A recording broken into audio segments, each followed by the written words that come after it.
नमस्कार जी, मैं संजय कार्की फिर से अपने चैनल पर एक नए टॉपिक के लेकर प्रस्तुत हूँ। इससे पूर्व में मैंने जो टॉपिक पढ़ाए हैं वो सब क्रम से हैं, वो मेरे चैनल पर उन्हें वीडियो पर पहले से प्रस्तुत हैं। तो आज का टॉपिक है हमारा वैद्युत बल रेखा। ये कहता है कि वैद्युत बल रेखा, वैद्युत बल रेखाएं पढ़ने से पहले हमें ध्यान रखना है कि ये बल रेखाएं कहाँ खींची जाएंगी, वैद्युत क्षेत्र पर। नंबर 1, ये बल रेखाएं विद्युत क्षेत्र पर खींची जाती है। दूसरा, ये काल्पनिक होती है। तीसरा, ये क्या होता है, इस पर स्वतंत्र धनावेश गति करता है। धनावेश क्या करता है, गति करता है। इस प्रकार इसकी जो परिभाषा बनती है वो बनती है वैद्युत क्षेत्र पर खींचा ऐसा काल्पनिक वक्र जिस पर स्वतंत्र धनावेश गति करता है। मैंने बताया वैद्युत बल रेखाएं वैद्युत क्षेत्र पर खींची जाती है। दूसरा, काल्पनिक वक्र होता है। तीसरा, इस पर स्वतंत्र धनावेश गति करता है। तो इस प्रकार इसकी जो परिभाषा बनती है वो बनती है वैद्युत क्षेत्र पर खींचा ऐसा काल्पनिक वक्र जिस पर स्वतंत्र धनावेश गति करता है, वैद्युत बल रेखाएं कहलाती है। या हम कह सकते हैं वैद्युत क्षेत्र पर स्वतंत्र धनावेश के पथ को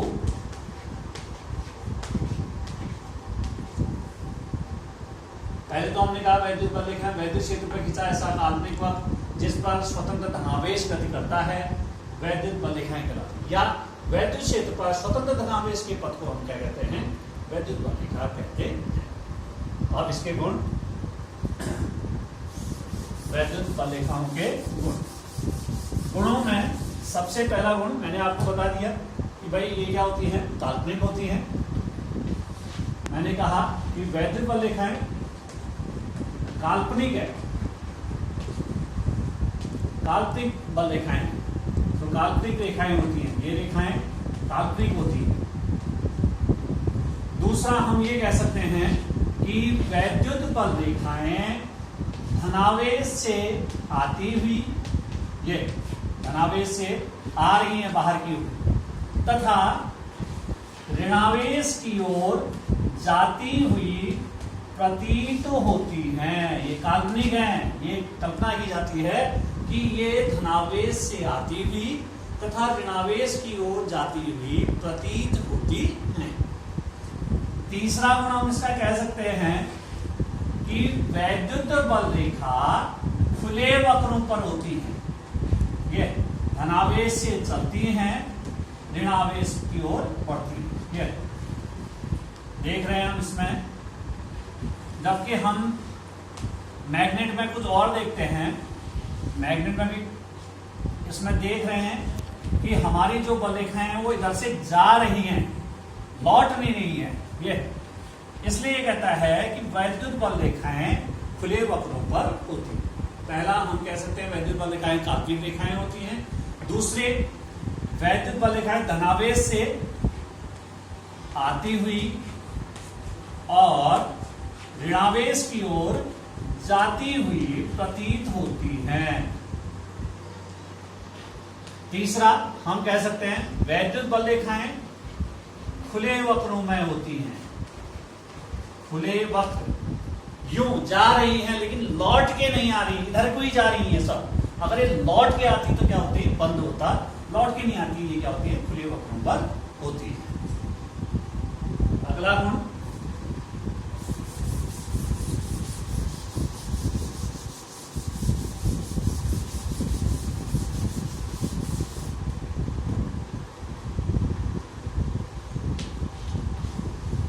वैद्युत बल रेखा एक दूसरे को प्रतिच्छेदित नहीं करती है। ये प्रतिच्छेदित नहीं करती है, ये एक दूसरे को काटती नहीं है। वैद्युत बल रेखाएं एक दूसरे को काटती नहीं है। क्यों नहीं काटती हैं, अगले गुण में देखते हैं। चूंकि कहता है कि वैद्युत बल रेखा के किसी बिंदु पर खिंची स्पर्श रेखा वैद्युत क्षेत्र की तीव्रता की दिशा को व्यक्त करती है। ये अब हम यहां पर कह रहे हैं कि भाई ये काटती नहीं है। अगर ये काटती है तो एक बिंदु पर दो दिशाएं व्यक्त की जाएंगी, जो सही नहीं है, और एक साथ एक बिंदु पर दो दिशाएं व्यक्त नहीं की जा सकती है। ये कहेगा कि भाई ऐसा करना पड़ेगा। हम ये बताएंगे इधर की ओर E1 है, इधर की ओर E2 है। ये कह रहा है कि भाई दो दिशाएं एक बिंदु पर, ऐसा नहीं किया जा सकता है। क्यों? क्योंकि ये गुण कहता है कि किसी बिंदु पर खिंची स्पर्श रेखा उस बिंदु पर वैद्युत क्षेत्र की तीव्रता की दिशा को व्यक्त करती है। अब एक बिंदु से एक ही दिशा को व्यक्त किया जाता है, इसलिए कहता है कि एक दूसरे को प्रतिच्छेदित नहीं करती है। अगला ये कहता है वैद्युत बल रेखाएं एक दूसरे को प्रतिकर्षित करती हैं। ये धनावेश से निकल रही हैं, तो एक दूसरे को क्या करती हैं? प्रतिकर्षित करती हैं। ये प्रतिकर्षित करने का कारण ये है क्योंकि दोनों ही बल रेखाओं पर स्वतंत्र धनावेश गति करता है और सजातीय आवेश एक दूसरे को प्रतिकर्षित करते हैं। हमें पता है कि इन बल रेखाओं पर धनावेश चल रहा है, इस पर भी धनावेश चल रहा है, इस पर भी धनावेश चल रहा है, और धनावेश को क्या करता है? प्रतिकर्षित करता है। इसलिए कहता है कि ये बल रेखाएं एक दूसरे को प्रतिकर्षित करती हैं। अगला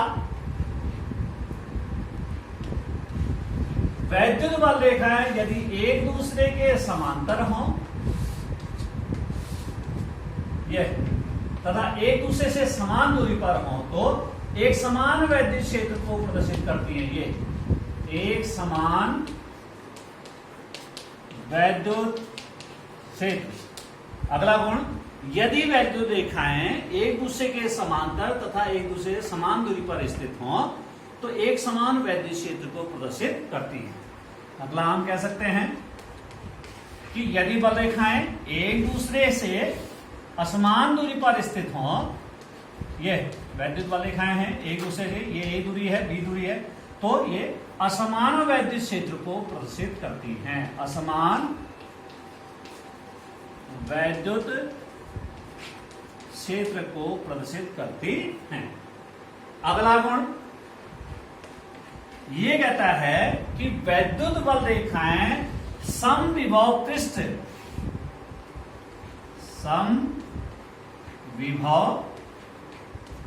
पृष्ठ या चालक के अविलंबवत बाहर की ओर निकलती हैं। ये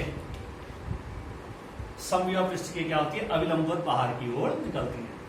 मैंने आपको पहला गुण बताया था कि ये रेखाएं काल्पनिक होती हैं। दूसरा, धनावेश से आती हुई तथा ऋणावेश की ओर जाती हुई प्रतीत होती है। तीसरा, खुले वक्रों पर होती है। चौथा गुण मैंने बताया था एक दूसरे को प्रतिच्छेदित नहीं करती है। पांचवा गुण, किसी बिंदु पर खिंची स्पर्श रेखा उस बिंदु पर वैद्युत क्षेत्र की दिशा को व्यक्त करती है। छठा गुण, ये बल रेखाएं एक दूसरे को प्रतिकर्षित करती हैं। सातवां, यदि समान दूरी पर हों तथा एक दूसरे के समांतर हों तो एक समान वैद्युत क्षेत्र को प्रदर्शित करती हैं। आठवां, असमान दूरी पर हों तो असमान वैद्युत क्षेत्र को प्रदर्शित करती है। नौवां, यह समविभव पृष्ठ की क्या होती है? अविलंबवत बाहर की ओर निकलती है। अगला गुण,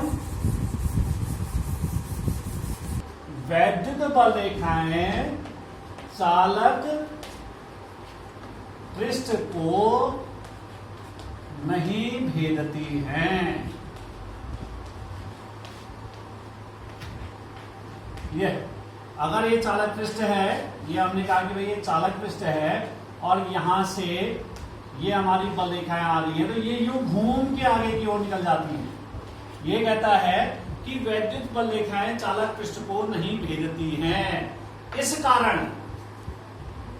कारण से हम ये कहते हैं कि यदि किसी गोली कोश के पृष्ठ पर वैद्युत क्षेत्र 1 न्यूटन पर कूलम है तो उसके भीतर वैद्युत क्षेत्र कितना होगा? क्वेश्चन आता है, कई दफा परीक्षाओं में आया है।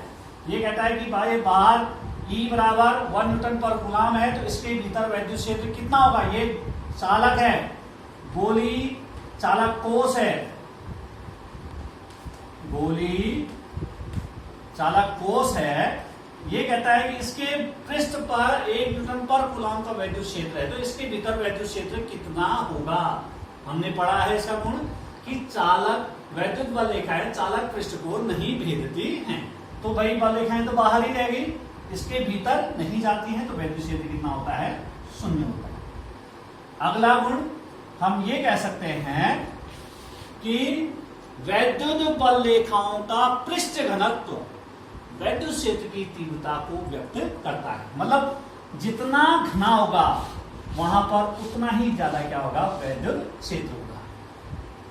वैद्युत बल रेखाओं का पृष्ठ घनत्व क्या करता है? वैद्युत क्षेत्र की तीव्रता को व्यक्त करता है। हम इसे अन्य भाषा में कह सकते हैं कि वैद्युत क्षेत्र के किसी बिंदु पर वैद्युत क्षेत्र की तीव्रता एक सदिश राशि है जिसका परिमाण उस बिंदु के परितः प्रति एकांक क्षेत्रफल के अविलंबवत गुजरने वाली बल रेखाओं की संख्या के माप के बराबर होता है। ये बल रेखा पृष्ठ के अविलंबवत गुजरने वाली बल रेखाओं की संख्या के माप के बराबर होता है तथा इसकी दिशा उस बिंदु पर खिंची स्पर्शरेखी दिशा के अनुदिश होती है।